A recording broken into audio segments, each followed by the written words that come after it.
जय श्री गणेश हर हर Mahadev Mahadev Shankar YouTube channel में आपका स्वागत है। दोस्तों आज मैं लेकर आया हूँ एक नई वीडियो, एक नई जानकारी की 2 मिनट करो ये प्रयोग। कोई भी देवता तुरंत प्रकट होंगे जिनकी आप पूजा करते हैं, जिनकी आप सेवा करते हैं। तो दोस्तों वीडियो को पूरा देखना ताकि पूरी जानकारी आपको प्राप्त हो। अगर आपको पूजा करते करते कोई अनुभव नहीं हो रहा है, किसी प्रकार का सपन के माध्यम से आपका कोई काम नहीं बन रहा है, जो आप चाहते हैं वो आपको प्राप्त नहीं हो रहा है किसी न किसी वजह से, तो आज मैं आपको एक ऐसी प्रार्थना के बारे में बताऊंगा जिस प्रार्थना को आप करते हैं तो वहाँ पर देवता हाजिर होते हैं, वहाँ पर देवता जागृत होते हैं आपके घर के मंदिर में। कई लोग ये गलती कर देते हैं कि जब वो पूजा करते हैं तो वो इस तरीके से प्रार्थना नहीं करते। मैं आपको बता दूं, इस तरीके से की गई प्रार्थना तो वहाँ पर देवता हाजिर होते हैं, क्योंकि देवता जो होते हैं वो वचनबद्ध होते हैं। जब उनके भक्त उन्हें बुलाते हैं तो वो दौड़े चले आते हैं, पर आपको बुलाने का तरीका पता होना चाहिए, उसी तरीके से वो दौड़े चले आते हैं। कई लोग ये कहते हैं कि हम सभी भगवानों की पूजा करते हैं, हमारे घर में तो सभी भगवानों या देवता की मूर्ति है। मैं आपको बता दूं कि श्रद्धा आप सभी के प्रति रख सकते हैं, लेकिन पूजा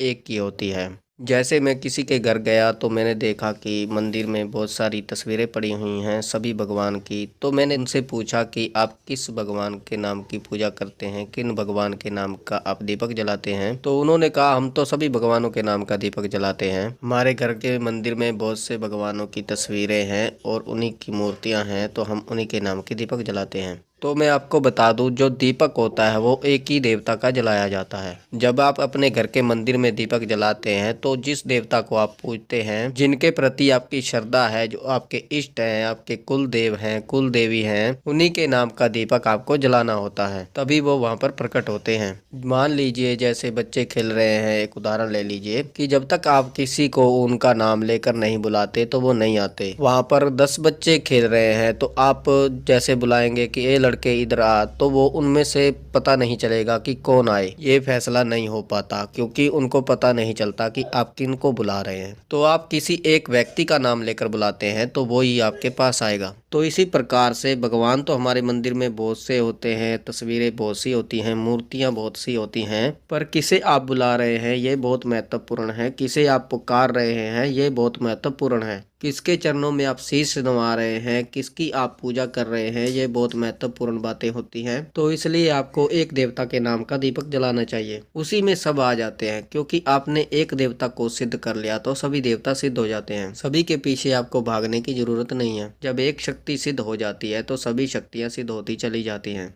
इसलिए आपको एक दीपक जलाना चाहिए और अपने इष्ट देव के नाम का जलाना चाहिए। बाकी आप चौमुखा दीपक जला सकते हैं, पर उनके नाम का, उनका नाम लेकर जलाना है आपको दीपक। आगे मैं आपको बताऊंगा कि कैसे दीपक आपको जलाना चाहिए और कैसे प्रार्थना करनी चाहिए कि देवता वहां पर प्रकट हो। उस प्रार्थना से देवता जागृत हो जाते हैं और अपनी जो शक्ति होती है वो आपको प्रदान करते हैं। जब भी आप दीपक जलाते हैं तो पहली बात आप नहा धोकर, साफ सुथरे होकर, साफ वस्त्र पहनकर दीपक जलाइए। अपवित्र होकर बिल्कुल भी मत जलाइए। आप अपने सामर्थ्य के अनुसार दीपक जलाइए, किसी को देखकर दीपक मत जलाइए कि वो तो ऐसे जला रहा है, उसने इतने जला रखे हैं, उस तरीके से मत कीजिए आप कि वो देसी घी का जला रहा है तो मैं भी देसी घी का जलाऊंगा, तो तभी देवता जागृत होंगे। आपका सामर्थ्य जिसमें है उसी तरीके से आप दीपक जलाइए। अगर आपका सामर्थ्य है कि आप तिल के तेल का दीपक जला सकते हैं तो वो जला दीजिए, सरसों के तेल का जला दीजिए। अगर आपकी क्षमता है कि आप घी का जला सकते हैं तो घी का जला दीजिए। अगर आप तेल का या घी का भी दीपक नहीं जला सकते तो आप अगरबत्ती लगा सकते हैं, धूप बत्ती लगा सकते हैं उनके नाम की। पर जो दीपक होता है वो बहुत ही महत्वपूर्ण होता है, वो पूजा का एक अंग माना जाता है। इसलिए दीपक जलाएं जितना हो सके आपके सामर्थ्य के अनुसार। अगर आप गाय के देसी घी से दीपक जलाएं तो इससे अच्छी बात और कोई नहीं हो सकती। एक बात मैं और आपको बता दूं, कभी भूलकर भी ये गलती मत कर देना कि आपने दीपक तो तेल का जला रखा है और रोटियों में आप देसी घी लगा लगा कर खा रहे हो, तो इससे इष्ट देव जो है नाराज हो जाते हैं। जो आप खा रहे हो, अगर आपके पास चटनी रोटी है तो उसी का भोग लगाइए। अगर आपके पास घी है, घी खा रहे हैं आप, तो उनको भी घी का ही भोग लगाइए, यानी उनकी भी घी की ही जोत आपको जलानी चाहिए। इस चीज का विशेष रूप से आप ध्यान रखिए। कई लोग कहते हैं मार्केट में 150-200 रुपए किलो घी मिलता है, कहीं से वो सुन लेते हैं। दुकानों पर बोला जाता है 150, 200, 300 रुपए घी। आपको भी ये पता है कि देसी घी जो होता है वो 200 रुपए, 300 रुपए किलो नहीं मिलता। अब लोग क्या करते हैं, उस देसी घी की जोत जलाते हैं और कई लोग तो खाते भी हैं। तो ये भगवान को चूना लगाने वाली बात होती है। उनको भी पता है कि क्या गलत है क्या सही है। अगर आप प्योर देसी घी खा रहे हो तो उसी की आप जोत जलाइए भगवान की। जो अच्छा घी होता है अगर आप वो खा रहे हो उसी से आप उनकी जोत जलाइए। आप ऐसा मत कीजिए कि बाजार में से आप 200, 250, 300 वाला लेकर आए और उससे आप जोत जलाएं। ऐसा नहीं करें। इस बात का आप विशेष रूप से ध्यान रखिए। अब बात करते हैं कि वो प्रार्थना क्या है। पहले मैं आपको बता देता हूँ कि दीपक कैसे जलाना है। जब भी आप दीपक जलाते हैं तो आपको इस प्रार्थना को बोलना है। उदाहरण के लिए आप अगर किसी व्यक्ति को बुलाओगे तो उसका नाम, उसके पिता का नाम, उसकी माँ का नाम, उसके भाई बहन का नाम, इस तरीके से आप उसको बुला सकते हैं। उसी प्रकार से देवता को आपको बुलाना होता है। जैसे भगवान शिव मेरे इष्ट हैं तो भगवान शिव का मैं आवाहन करता हूँ, बुलाता हूँ मैं उनको। दीपक जलाने से पहले और दीपक जलाने के बाद यही प्रार्थना मैं करता हूँ कि हे शिव शंकर भोलेनाथ, कैलाशपति नीलकंठ महाराज, हे हलाल विष को धारण करने वाले,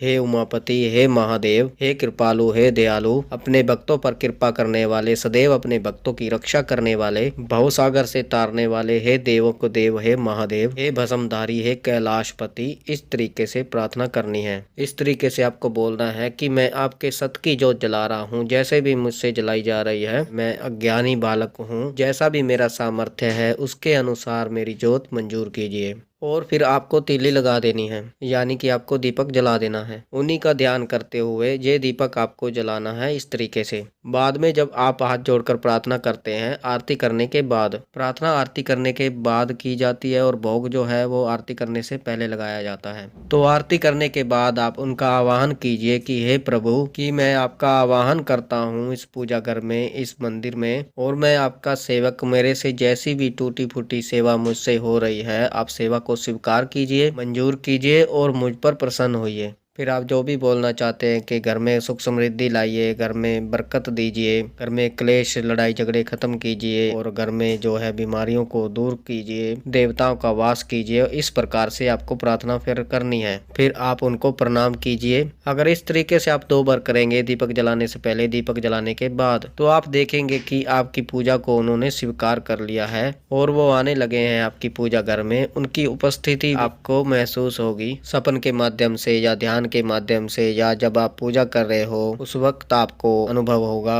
और जब आप मुसीबत में होते हो उनको आप बुलाते हो और आपका काम हो जाता है। कोई ऐसा काम जो अटक रहा है और आप प्रार्थना करते हैं तो वो हो जाता है। तो ये सब उनकी उपस्थिति के ही उदाहरण होते हैं। जहाँ पर भगवान होते हैं वहाँ पर सब कार्य होने शुरू हो जाते हैं। तो इस तरीके से आप उनका आवाहन कीजिए, उनको बुलाइए ताकि वो आपके पूजा घर में आए और आपकी जो है प्रार्थना स्वीकार करें। अंत समय में जब आपकी पूजा समाप्त हो, जब आप पूजा अपनी पूरी कर चुके हों, तो उस समय आपको अपने इष्ट देव से क्षमा याचना जरूर करनी है कि हे देव, मुझसे जो भी पूजा में, अर्चना में जो भी गलती हुई है मुझे क्षमा कीजिए और अपना आशीष मुझे प्रदान कीजिए। इस प्रकार से आप पूजा करते हैं तो जो पूजा का फल है वो आप अन्य व्यक्ति को भी किसी को प्रदान कर सकते हैं। जैसे आपके भाई हैं, बहन है, माता है, पिता हैं, या अन्य किसी व्यक्ति को आप प्रदान कर सकते हैं उस पूजा का फल। आप पूजा अपनी उनको समर्पित कर सकते हैं। और जो पूजा अपनी आप समर्पित करते हैं उसमें बहुत बल होता है, उसकी बहुत ज़्यादा ऊर्जा होती है कि जो भी आपके ऊपर संकट है, जो आपके परिवार के ऊपर संकट है, जिसको आप समर्पित कर रहे हैं, कोई भी बाधा है शरीर की है, कोई भी है कष्ट है, कोई प्रेत बाधा है, तो वो भी नष्ट हो जाती है। सभी बाधाएं नष्ट हो जाती हैं। दूसरी बात यह कि जब भी आप अपनी पूजा को समर्पित करते हैं तो उस व्यक्ति का नाम लिया जाता है और हाथ में जल लेकर, और फिर आपको बोलना पड़ता है जहाँ पर आपका मंदिर है।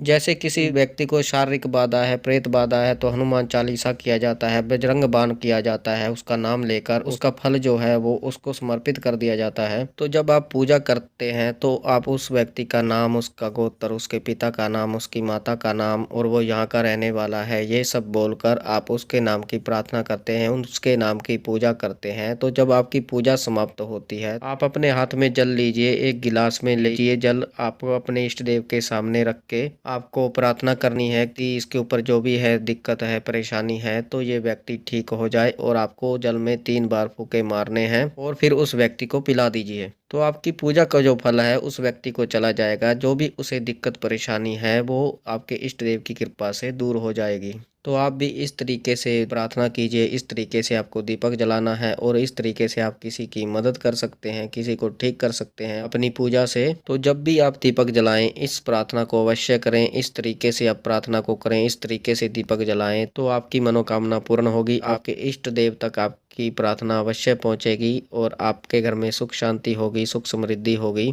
तो ये थी जानकारी। मुझे विश्वास है कि ये जानकारी आपको पसंद आई होगी। अगर आप हमारे चैनल पर नए हैं तो चैनल को सब्सक्राइब करें और बेल आइकन को दबाएं ताकि हमारी जो नई जानकारी आए, नई वीडियो आए, सबसे पहले आपको प्राप्त हो। ज़्यादा से ज़्यादा इस वीडियो को शेयर करें ताकि और लोगों तक यह जानकारी पहुँचे और इस जानकारी का वो लाभ उठा सकें और उनको पता चले कि किस प्रकार दीपक जलाना चाहिए, किस प्रकार आपको प्रार्थना करनी चाहिए अपने इष्ट देव के सामने, जिससे वो अतिशीघ्र प्रसन्न होकर आपको आशीर्वाद दें और आपके समस्त कष्टों को दूर करें, आपकी समस्त मनोकामनाएं पूर्ण करें। लाइक करें, कमेंट करें, कमेंट में हर हर महादेव अवश्य लिखें। मैं महादेव और माता पार्वती से ये प्रार्थना करता हूँ कि आप पर सदैव कृपा बनाए रखें, आप खुश रहें, आपका परिवार खुश रहे, आपकी हर इच्छा पूरी हो, आपकी हर मनोकामना पूर्ण हो, आपके सारे कार्य सिद्ध हों। तो हम मिलते हैं एक नई जानकारी के साथ, तब तक के लिए हर हर महादेव, हर हर महादेव, हर हर महादेव।